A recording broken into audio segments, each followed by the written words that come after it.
අපි ගෙදර දැන් ඇති. දන්නවද මීසී මම නුඹේ මිනිපිරියගේ දුවයි.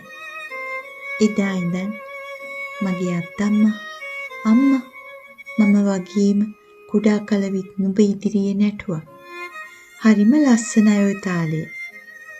උදේ සිට එහා මෙහා ගොස් අලුව මත කම්පි තුඩු පිරිමදින ඔබ වමත පිටාහාර නොගෙනම ගැන්න සැටි වයලීනය අසුරණියේ ඉඳ හිටක උඩ පැන්න ටොක් හඬට තැන්පත් වූ කාසිය දෙක මිට මෙලෙව්වලු මී අත්තම්මගේ අත්ල මත ඈයින් හැදුවාලු මල් ගෝවා සුප් එකක්.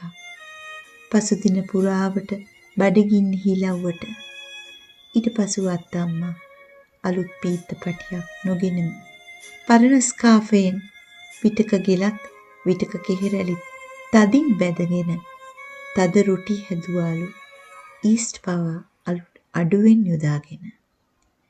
මගේ අම්මා ඔය පුංචි කාසිගෙන සති පොලක අවසන් විනාඩි ඇවිද්දලු. පෙරදුන් විසින් ගොඩ ගොඩ කර ලාබෙට දෙන තැළුණු තක්කාලිද බෙරවුණු පෙයාස්ත සතියකට ගෙන එන්න. ඉතින් මීසීයේ ඇයි අනිත් අයට බැරි ඔබට මෙන් ලස්සනට ඔය ඇඟිලි නටවන්න අලුව හා බෝවගෙන කම්බියක් දොඩවන්න.